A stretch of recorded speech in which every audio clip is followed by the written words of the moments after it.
Și doamna nu l-a invitat, dar el s-a autoinvitat ca să vadă cum e acolo și să știi că geloasă pe el, dar știi ce? Hai să vedem cum a fost acolo. Am crezut că vine aici. Poetul Lucian Blaga ne-a învățat că veșnicia s-a născut la sat. Despre ce mănâncă sătenii, filozoful nu ne-a lăsat nimic scris. În lipsa acestei informații am apelat la cunoștințele culinare ale doamnei Ileana Georgescu, o distinsă localnică din comuna Conțești.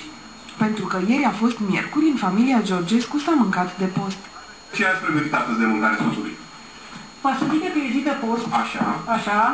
Am făcut-o în două feluri, și ciorbiță și iacmie. Da. Așa, că e bun. Și ceva, cu o ruturică, ceva de post.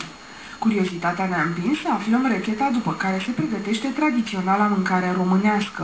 Cât timp ați pregătit această fasole? La fasole să muncești mai mult așa. Da. Adică nu că muncești. Trebuie să stai pe lângă foc, să fierbă fasole, mai ales acum că fasolea asta o mâncăm pe aia de acum 2 ani și o duce, am scufundat tuciul pe sobă și a mers strună. Și ca cât timp se fierbe? Păi i-am schimbat de 3 ape, că așa e să schimbă la fasole. Da. Nu fierbi în aceeași apă. Așa, 3 ape i-am schimbat și cred că am fiert la ea mai bine de 2 ore. Domnul Georgescu nu comentează absolut nimic, indiferent de ce îi se pune în farfurie, pentru că are încredere în priceperea gastronomică a soției. Domnul Georgescu gătește bine soția? Nemaipomenit. Și ce feluri de mâncare preferați dumneavoastră? Tot ce face e bun pentru mine.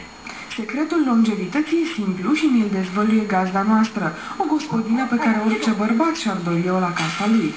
Mâncăm sănătos, muncim mult și mâncăm sănătos. Anul trecut, tanti Ileana a fost internată în spital.